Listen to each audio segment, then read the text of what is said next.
Primeiro ano, vamos lá? Correção de atividade hoje, hein? Vamos lá, presta bem atenção. No meu livro já vem as partes marcadas certas, mas vocês não vão me burlar, não. Pelo amor de Deus, assistam o vídeo aí pra gente poder discutir o porquê de estar certo e o porquê de estar errado. Olha só, leia as afirmações a seguir. As artes visuais, o teatro, a dança e a música nasceram no período da pré-história. Certo, a gente já falou disso. Estamos falando disso o tempo todo, né? Não preciso nem comentar com vocês. Não há evidências de que o ser humano fazia arte até 10.000 a.C. Gente, e aí? Há evidência ou não há? É óbvio que há evidência, gente. Eles faziam sim a arte. Só que lembrando que a arte que eles faziam não era considerada arte por eles mesmos. Até porque a gente está falando de um povo de pessoas que não tinham a consciência de que poderia ser considerado arte. Afinal de contas, eles nem sabiam o que era e o que não era arte, né? Então, a número 3, as únicas evidências de arte pré-histórica são as pinturas rupestres. Óbvio que não, gente. A Vênus de Willendorf é um exemplo disso. É uma escultura, né? Então, é uma outra maneira de arte expressa, né? A gente tem aí uma arte plástica. E aí a gente também tem as danças, nós também temos as músicas, a gente tem o teatro. Então, não foi a única expressão artística que existia nessa época, tá? As pinturas rupestres constituem um dos recursos mais evidentes sobre a existência da arte na pré-história, sendo utilizados por arqueólogos para o estudo dos povos das primeiras comunidades humanas. Certo, então, questão correta, letra C, A1 e A4, beleza? Número 2, vamos lá. Sobre a intensidade em música, é correto afirmar que, vejam só, a gente está falando de intensidade, então a gente está falando o quê? Características básicas do som, gente. O que é a intensidade? Qual é a característica da intensidade? É o timbre que diferencia um instrumento do outro? Não, gente, intensidade não é timbre. Ok que o timbre é aquilo que vai diferenciar um som do outro, afinal de contas está falando de característica, né? O timbre, ele é a característica do som. Mas não, intensidade não é timbre. Então, tá errado. Letra B, pode ser alta ou baixa, conforme a frequência. Não, a gente tá falando de intensidade, tá? A gente tá falando de onda. Veja lá. Diz respeito à amplitude das ondas. Então, sim, se eu falo de intensidade, automaticamente eu estou falando de amplitude de uma onda, tá? Então, quanto maior a amplitude dessa onda, maior a intensidade dela e mais fina a voz vai ser, né? Então, mais aguda será essa voz. Então, quanto menor a amplitude da onda, menor a sua intensidade. Então, a voz mais grossa, uma voz, como se diz, gente, a gente tem a voz aguda e a gente tem a voz grave. Então, uma voz grave, tá bom? Letra número 3. Em dança, pode-se dizer que vocabulário é o quê, gente? Vocabulário é a linguagem própria de cada estilo que envolve movimentos e passos, tá? Então, vocabulário, lembra que eu falo pra vocês que o corpo ele fala? A dança é uma forma de expressão, de comunicação. Então, o vocabulário dentro desse contexto aí a gente tem um vocabulário para as palavras, né? Da forma de se expressar através da língua, certo? A gente tem um vocabulário lá para isso. E o vocabulário da dança é justamente a linguagem própria de cada estilo. Então, cada estilo tem a sua linguagem própria de se comunicar. É através dessa linguagem própria, desse próprio vocabulário diferente de cada estilo musical, de cada dança específica, que eu sei que aquilo ali é uma dança de rap, que eu sei que aquilo é uma dança de trap, que eu sei que aquilo ali é uma dança de forró, por exemplo, pelo seu vocabulário, tá?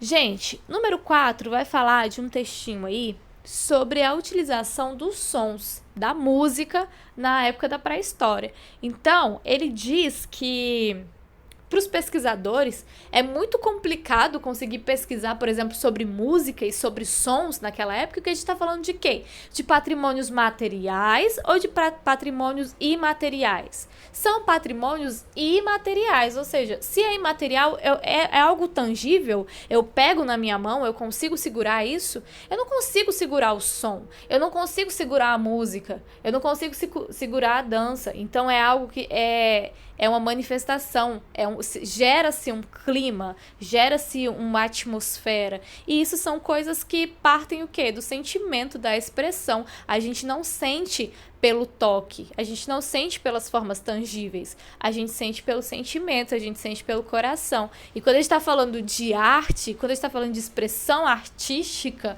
a gente está falando exatamente disso, dessa possibilidade de se entender o mundo através não somente dos olhos, né? E não somente também do contato, mas a gente está vendo também através do coração, a gente está vendo também através dos nossos sentimentos. Então existe essa dificuldade de estudar, porque não é um material escrito, não é uma pintura rupestre que está lá na parede, que eu consigo pegar um pedaço daquela tinta e colocar num laboratório e analisar cientificamente para saber os tipos de materiais que foram utilizados. E não existe essa possibilidade, né? Então o que tem são vestígios, são rastros, e através desses rastros a gente consegue ter ali mais ou menos um entendimento do que se acontecia. E aí eles perceberam, né, esses homens dessa época lá da pré-história, do paleolítico, que até mesmo as pedras emitiam sons, né?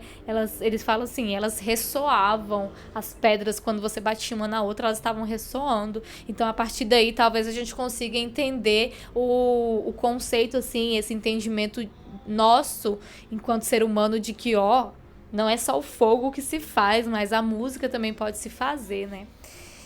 Então, gente, vem as perguntas lá embaixo. Letra A. Os sons que Elizabeth Blake transmitiu em sua chamada telefônica, linha 1 a 7, serviram para... É o que a gente fala aqui no iniciozinho do texto, tá? Elizabeth Blake suspendeu 3 lâminas feitas de sílex, que é uma rocha muito dura, retiradas de uma pequena estrutura de madeira. Segurando seu telefone celular em uma mão, ela pegou um pedaço de chifre na outra e gentilmente bateu em cada lâmina uma vez, falando por meio de uma conexão transatlântica de má qualidade. A nossa conversa por telefone tinha sido difícil, mas os sons extraídos das lâminas de 4 polegadas de comprimento vieram através da ligação de forma clara, doce e cristalina. Então, a questão certa aí é a número 2, introduzir a ideia principal do texto. De quê? A gente está falando do quê?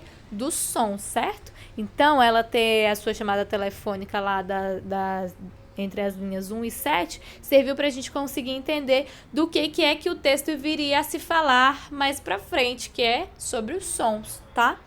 Letra B. É difícil identificar os artefatos usados para fazer a música pré-histórica, porque esses artefatos, o que, gente? São objetos naturais, têm sons ásperos, são muito duráveis ou têm significado religioso? É o que eu falei para vocês, gente. São patrimônios imateriais, não são tangíveis, são objetos totalmente naturais. Então, não existe uma dificuldade de ser estudado. Letra C. O uso de perguntas retóricas, linha 39 a 41, enfatiza que, vamos lá, linha 39 a 41 diz o seguinte, vou ler o parágrafo para a gente entender tudo. Quantos objetos agora rotulados como feixe de vestuário antigo, na verdade, foram usados como produtos de ruído? Quantos artefatos de sílex dobravam como carrilhões, que é um conjunto de sinos? Há muita coisa a fazer para um ávido arqueólogo da música sem que nunca tenha de tocar em uma pá. Então, vem pedir o que aí nessa questão? Vem pedir que o quê?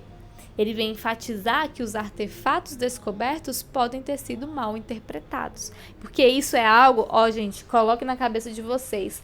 Para um arqueólogo ter 100% de certeza sobre aquilo que ele está fazendo, sobre aquilo que ele está estudando, é muito difícil, porque a gente vai ser trabalhado através de evidências. Então, tem muita coisa lá do passado que a gente acredita e que pode ter sido outra coisa. Então, imagina só, né? É muito difícil a gente conseguir ter a plena certeza sobre isso. Então, sim, pode ter sido mal interpretados várias e várias vezes. Muitas das vezes vai que a gente descobre que, na realidade, nem existia música nessa época, né? Mas, enfim, eu acredito que não. Acredito que existia sim, porque faz parte do tom ritualístico da vida deles, né? Então, é muito, muito... é uma época um tanto quanto complicada, mas vamos lá. A palavra indiscutivelmente da linha 43 tem um significado mais aproximado de quê, gente? Valiosamente, popularmente, certamente ou artesanalmente? Bom, obviamente que certamente, né? Porque indiscutivelmente eu não tenho nem o que discutir.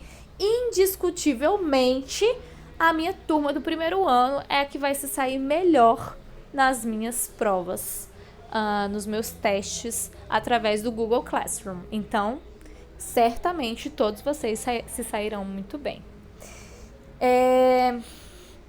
Letra E, o uso da palavra ressoou sugere que a ideia do uso de pedras para criar música é agora amplamente aceita, né? Porque ressoou fez o quê? Fez com que as pessoas entendessem através do ressoado das palavras dessa pesquisadora de que sim, que a música, a utilização das pedras para criar música agora pode ser algo sim aceitável. Foi ridicularizada abertamente? Não foi ridicularizada não, ela foi aceita e tá tudo certo. F. O texto reforça a discussão de música pré-histórica por meio da utilização de quê? De pesquisas realizadas por arqueólogos. Isso aí tá indiscutivelmente, gente. Indiscutivelmente. Isso aí já é certo, né? Uma pesquisa, sim, realizada por arqueólogos. Número 5. Teste seus conhecimentos sobre a arte pré-histórica.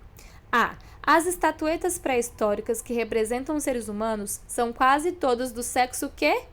Masculino. É verdadeiro ou falso? Vênus de Willendorf, ela é uma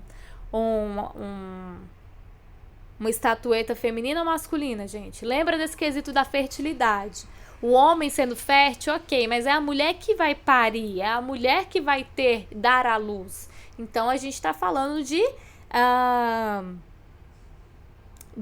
estatuetas quase todas do sexo feminino, tá? Não do sexo masculino. Os seres humanos estavam fazendo arte muito antes de inventar a escrita ou a agricultura. Verdadeiro ou falso? Verdadeiríssimo. Vivo falando isso pra vocês. Não me errem uma coisa dessas, pelo amor de Deus. Surgiu antes mesmo da fala, né?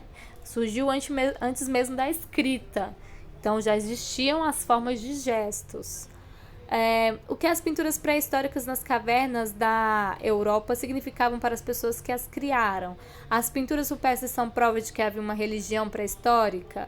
Nós não sabemos. As pinturas rupestres são a prova de um sistema político pré-histórico? As pinturas rupestres mostram quanto as pessoas se preocupavam com os animais? Pode ser todas essas questões, mas a gente sabe, a gente tem a certeza absoluta? Não temos. A vida é incerta.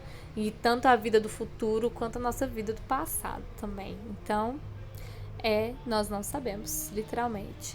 E a 6, observe o esquema a seguir. Escreva, no mínimo, mais 3 características de cada linguagem do texto para o quadrado. Resumo. Se julgar necessário, amplie os espaços do seu caderno, computador, colocando outras qualidades. Gente, artes visuais. As pinturas rupestres tinham principalmente função mágica e ritual. Música. Os seres humanos das primeiras comunidades utilizavam ossos de aves para fazer instrumentos. Também estava ligado aos tons ritualísticos? Estava, pode acrescentar isso também. A dança. Cada estilo de dança tem seu próprio vocabulário, é o que a gente viu aqui. E cada vocabulário vai fazer com que a gente consiga identificar que tipo de dança é aquela. E o teatro, a imitação, a recriação da realidade, é um dos elementos da linguagem teatral, tá? Então, vocês podem colocar aí essas respostas que estarão corretas. Meninos, nossa aula de hoje foi de resolução de exercícios. Espero que não tenha ficado nenhum tipo de dúvida, mas caso tenha ficado, sabem que estou à disposição, tanto por e-mail, quanto por Google Classroom, quanto por WhatsApp, tá bom?